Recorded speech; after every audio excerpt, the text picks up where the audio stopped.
शहर का अंधेरा। एक थ्रिल और सस्पेंस कहानी। चार दोस्त राहुल, सिमी, कबीर और नीतू हमेशा से ही रोमांचक यात्राओं के शौकीन थे।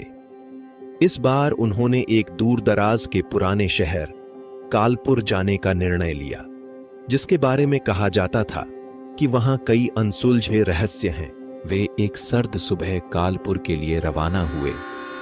रास्ते भर हंसी मजाक और गाने गाते हुए वे चारों बहुत उत्साहित थे।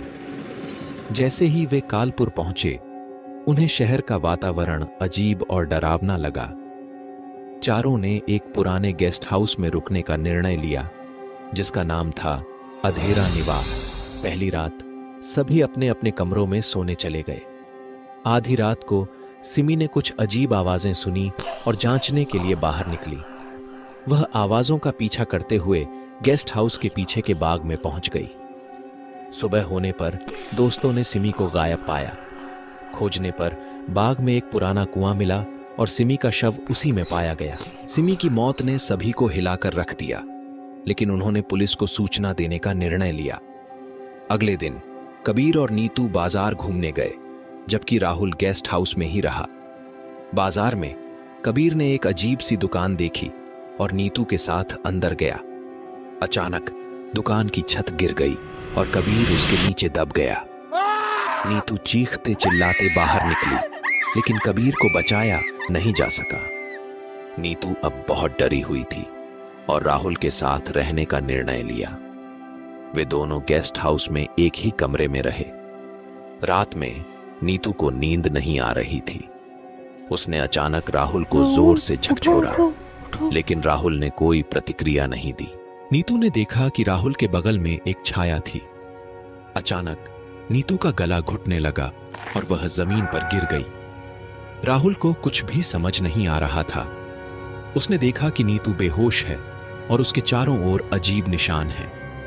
राहुल ने नीतू को उठाया और बाहर की ओर भागा, लेकिन गेस्ट हाउस के दरवाजे अपने आप बंद हो गए। राहुल ने दरवाजे तोड़ने की कोशिश की, लेकिन वह असफल रहा। राहुल ने देखा कि गेस्ट हाउस के मालिक, एक बूढ़ा आदमी, दरवाजे के पास खड़ा था। उसने कहा, यह गेस्ट हाउस शापित है। यहां जो भी आता है वह कभी लौट कर नहीं जाता।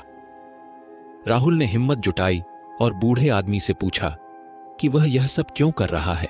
बूढ़े आदमी ने बताया कि यह गेस्ट हाउस उसके पूर्वजों द्वारा बनाया गया था और इसे बचाने के लिए उसे हर साल कुछ बलिदान चाहिए होते थे। राहुल ने बूढ़े आदमी को धक्का देकर बाहर निकलने की कोशिश की। गेस्ट हाउस में अजीब सी आवाजें गूंजने लगीं और छत हिलने लगी। राहुल ने पूरी ताकत से दरवाजा तोड़ा और नीतू को लेकर बाहर निकलने में सफल रहा। बाहर आकर उसने देखा कि गेस्ट हाउस अपने आप ध्वस्त हो गया था। राहुल और नीतू ने जैसे तैसे शहर से बाहर निकलकर पुलिस को सूचना दी। पुलिस ने कालपुर में जांच शुरू की, लेकिन गेस्ट हाउस की ध्वस्त इमारत के सिवाय कुछ नहीं मिला। यह कहानी रहस्य और थ्रिल से भरी थी, जिसने राहुल और नीतू को जीवन भर के लिए एक गहरा सबक सिखाया। कभी कभी अनजान जगहों के रहस्यों को अनछुआ ही छोड़ देना बेहतर होता है।